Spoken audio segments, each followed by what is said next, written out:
The Drake Curse. So most people watching this would probably already know who Drake is, one of the most successful rappers of all time. But when it comes to sports, it seems like everything he touches turns to shit. Whether it be the time he bet 60k on the Warriors, who just became the first NBA team to finish the season with 73 wins, just for them to choke a 3-1 lead to the Cleveland Cavaliers. And in the UFC when Conor McGregor faced off against Khabib in what was the biggest fight in the promotion's history, Conor McGregor brought out Drake for the weigh-ins. It ended up with Conor getting choked out and losing by submission. But where this curse really became solidified was in football. And there has been a couple clubs who have been affected by the Drake curse. This curse was especially at its peak back in 2019. In March of that year, Drake was on an international tour, and that's where him and Pogba met. And of course, they took a picture together. And well, just a couple days later, Man United got knocked out of the FA Cup by Wolves. And less than a month later, in April 2019, Kurzawa posed up in a picture with Drake. And just a few days later, PSG got thumped 5-1 by Lille, in which at the time was the worst PSG defeat since the year 2000. Another club that was struck by this curse was Dortmund, when Sancho took a picture with him. And well, you could probably guess what comes next. The very next day, they got dominated 5-0 by Bayern Munich. In that same day, Drake also flicked up with Aubameyang. And well, a couple days later, they lost 1-0 to Everton, dropping them out of the Champions League contention. And one of the worst cases in which the Drake curse struck was against Man City. In 2019, Aguero, being a big fan of Drake, took a picture with him and gifted him his jersey. And that would end up being a big mistake, because in the Champions League quarterfinal first leg, Aguero missed a penalty in the 13th minute, and Tottenham ended up not just only winning that game, but the whole tie, knocking Manchester City out of the Champions League. The Aaron Ramsey curse, one of the most infamous curses in sports history. It's basically any time Ramsey scores a goal, a very well-known person has died weeks and sometimes even days later. At first, people chalked it up to coincidence, but after it kept happening again and again, it became obvious that Aaron Ramsey's goals were deadly. Literally. It all started in 2009 when he scored against Portsmouth. And a couple days later, Ted Kennedy died. 1 month later, the curse struck again after his first ever goal with Wales, and only 2 days after that, a pretty famous journalist, Andres Montes, sadly passed away. And to tell you these two were the first of many is an understatement. So I'll just name the most high profile ones. Osama bin Laden, shot by the American government. Steve Jobs, who succumbed to pancreatic cancer. Whitney Houston, who drowned after ODing. Paul Walker passed away in an unfortunate accident. And genuinely, I could keep going, but I think that's enough talking about death for today. The FIFA cover curse. Being on the FIFA cover is something to be proud of. I'm not saying it's the Ballon d'Or or anything, but it signifies you're either the best or at least one of the best players in the world. But what if I told you that sometimes when a player gets on the cover, his career ends up suffering because of it? The first time in which the curse happened occurred all the way back in 1998. That year, David Beckham was the cover for the World Cup, and well, to put it nicely, he didn't have a great time in that tournament. He got that red card against Argentina, which led England to getting knocked out of the World Cup. And while the aftermath of this was nothing short of brutal, for years he would be probably the most hated man in England, both from the fans and the media alike. And David Beckham himself described this as the most difficult time in his whole career. Kaká also suffered from this curse after being on the FIFA 11 cover alongside Rooney. His career was never the same. He could never replicate the heights he reached at AC Milan over in Madrid. Another more recent one was FIFA 17, in which Marco Reus was the cover. And well, over the next couple years, Reus would struggle severely with injuries. While yes, he's still a Dortmund legend, without the injuries he could have been so much more. And last but not least, we got Eden Hazard.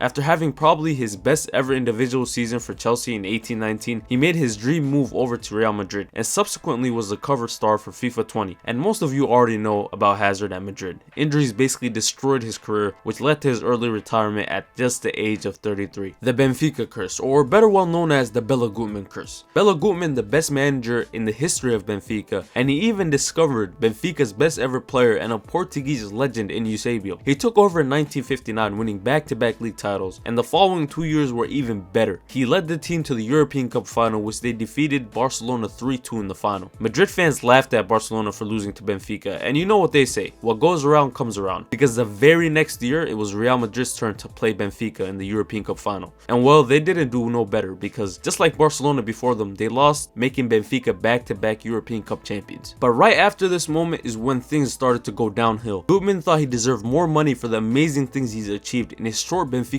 career at that point. So he went to the club president and asked for a pay raise. And while the guy said no, Gutmann, feeling insulted and unappreciated, reportedly stormed out of the club, and his final words were, "Not in 100 years from now will Benfica ever be European champions." And well, I think it's safe to say that he wasn't wrong. In the years that followed Gutmann's exit, they lost to both Milan teams and Manchester United in European Cup finals. After this, they would reach another 5 European finals, in which, you guessed it, they lost. And it's safe to say that 64 years later, the curse is still going strong. The Chelsea number 9 curse. The number 9 is one of the most iconic numbers in the history of football. In football, the most important thing is scoring goals, and the number 9 is the one that gets those goals. But why does it seem that every Chelsea player that wears this shirt becomes a shell of their former selves? One of the earliest victims was Kezman, who in his one and only season with Chelsea would just get 7 goals. Hernan Crespo was the next victim. Unlike Kezman, he already had the reputation as being one of the best strikers in the world. But curses don't care about reputation because he barely even played for Chelsea, playing more years on loan at Italy than at Chelsea itself. Other names that were victims to this curse include Falcao, who only scored 1 goal for the club, Gonzalo Higuain, who never got going at Chelsea, and one of the most recent victims